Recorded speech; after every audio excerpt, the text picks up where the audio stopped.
The class was silent until the human asked, "Why are your warships missing armor here?" The lecture hall hummed with the low drone of the holographic projector, casting a shimmering blue model of a Xypheron warship in the center of the room.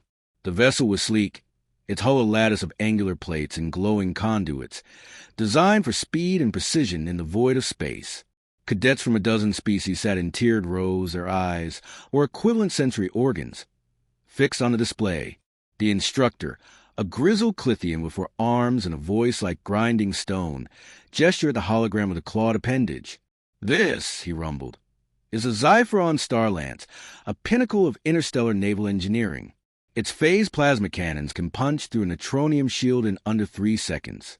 Its propulsion system achieves 0.87 light speed in a vacuum, and its adaptive cloaking renders it nearly undetectable to most sensors. Questions?" The room was silent. The cadets, representing the galaxy's finest military academies, were too disciplined or too intimidated to speak. The Klythian's compound eyes scanned the crowd, his mandibles clicking in faint irritation at the lack of engagement. He was about to move on when a hand shot up from the back row. A human hand. The Klythian's eyes narrowed. "Yes, cadet?" "Ramirez, sir," came the reply, calm but firm. The human stood, his uniform slightly wrinkled, a contrast to the pristine attire of his alien peers. "I have a question about the Starlance design." The instructor's mandibles twitched. Humans were rare in the Galactic Naval Academy, and their reputation for asking unconventional questions preceded them. "Proceed, Cadet Ramirez." Ramirez pointed at the hologram, his finger tracing a section of the warship's midsection. "Why are your warships missing armor here? This area looks exposed, vulnerable to a direct hit. Seems like a structural weakness." A ripple of murmurs spread through the room. A few cadets, a feathered avix, a gelatinous zorith, exchanged glances. The Klythian froze, his claws hovering over projector controls. For a moment, the only sound was the hum of the hologram. "Missing armor?" the instructor repeated, his voice tinged with disbelief. "Cadet, the Starlance hull is composed of a titanium ceramic composite, layered with a nanoweave lattice. It is not missing anything. The design optimizes weight distribution for maneuverability." Ramirez didn't back down. He stepped closer to the hologram, his eyes narrowing as he studied the glowing model. "I get that, sir. But this section," he gestured again, zooming in on a junction between two hull plates. "It's got no overlapping reinforcement. A kinetic projectile or a focused plasma beam could penetrate here, hit the primary power conduit, and cripple the ship. Why not add a secondary layer?" The murmurs grew louder. A reptilian Xypheron hissed softly, its tongue flicking in agitation. The Klythian's mandibles clicked faster now, a sign of irritation, or perhaps unease. "Cadet, the Starlance has been battle-tested across 3 quadrants. Its design has been refined over centuries. Are you suggesting you, a first-year human, have identified a flaw the Xypheron engineers overlooked?" Ramirez shrugged, unfazed. "I'm not suggesting anything, sir. I'm asking why the spot is unprotected. Humans have been building ships for a while, too. You know, we learned the hard way that redundancy saves lives." The room went quiet again, but this time it was a different kind of silence, charged, expectant. The other cadets leaned forward, their curiosity piqued. Humans were known for their tenacity, their stubborn insistence on questioning everything. It was both infuriating and intriguing to the galaxy's older species. The Klythian straightened, his forearms crossing defensively. "The Starlance prioritizes speed and firepower. Additional armor would compromise its agility. The risk is calculated and deemed acceptable." "Acceptable to who?" Ramirez pressed. "The crew? Or the engineers who never have to sit in the ship when it's taking fire?" A gasp rippled through the room.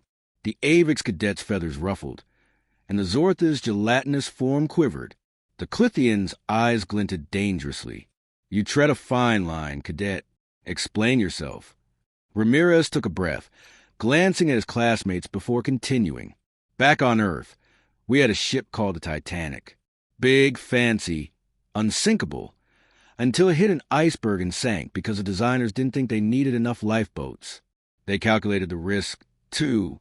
Didn't work out so well for the people on board. He tapped the hologram again, highlighting the exposed section. This looks like the same kind of thinking. You're betting no one will hit this exact spot. But if they do, the whole ship could go down. Why not add a lightweight composite plate here? Something flexible like graphene foam. It wouldn't add much mass, but it'd give the crew a fighting chance. The Klythian stared at Ramirez, his mandibles still. For a moment, it seemed he might reprimand a human for insubordination. But then, slowly, he turned the hologram and zoomed in on the section Ramirez had indicated. The room held its breath as the instructor manipulated the display, running a quick simulation. A red beam, a simulated plasma strike, hit the exposed junction. The hologram flashed warnings. Power conduit breached.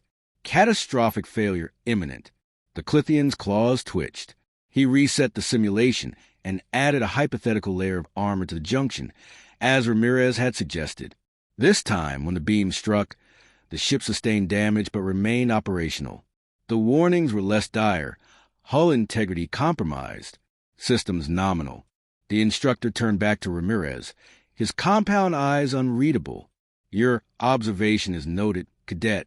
The Xypheron Navy will be informed of this potential oversight. A low hum of approval spread through the room. The Xypheron cadet flicked its tongue, this time in curiosity rather than agitation. The Avix leaned toward Ramirez and whispered, "What's a Titanic?" Ramirez grinned. "I'll tell you later." The lecture continued, but the atmosphere had shifted.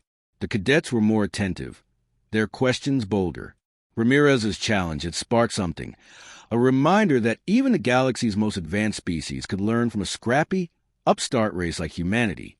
Later that evening, in the Academy's mess hall, Ramirez sat alone, picking at a plate of synthesized protein. The other cadets gave him a wide berth, though their glances lingered. Word of his question had spread, and with it, a mix of admiration and suspicion. Humans were still outsiders here, their bluntness and curiosity both a strength and a liability. The Avix cadet, named Cree, approached cautiously, her feathers fluffing slightly. "Cadet Ramirez," she said, her voice a soft trill. "Your question today, it was bold. Foolish, perhaps, but bold." Ramirez chuckled, setting down his fork. "Foolish is kind of our thing. You get used to it." Cree tilted her head, her beak clicking thoughtfully. "The Starlance is a sacred design to Xypheron. To question it so openly, you risk much." "Maybe," Ramirez said, leaning back. "But if I'm going to fly one of those ships someday, I want to know it won't fall apart the first time someone aims for that weak spot. Call it self-preservation." Cree's feathers smoothed, a sign of amusement. "Your species is strange. You lack the elegance of the Xypheron, the discipline of the Klythians, yet you see things others do not." Ramirez shrugged. "We're just stubborn. Earth's not exactly a forgiving place.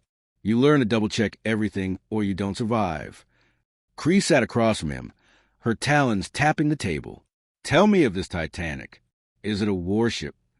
Ramirez laughed, a sound that drew more curious glances from nearby cadets. "No, it was a passenger ship. Biggest one we'd ever built at the time. Supposed to be a marvel of engineering. But the ocean doesn't care about marvels. It hit an iceberg, and the designer's arrogance sank it. Thousands died because they didn't plan for the worst." Cree's eyes widened, her pupils dilating. "Your people learned from this?" "Oh, yeah," Ramirez said. "We learned to over-engineer everything. Redundant systems, backup plans for backup plans. That's why I couldn't help but notice that gap in the Starlance armor. It's the kind of thing we have patched 100 years ago." Cree trilled softly, a sound Ramirez took as approval. "You humans, you are not like the others. You question.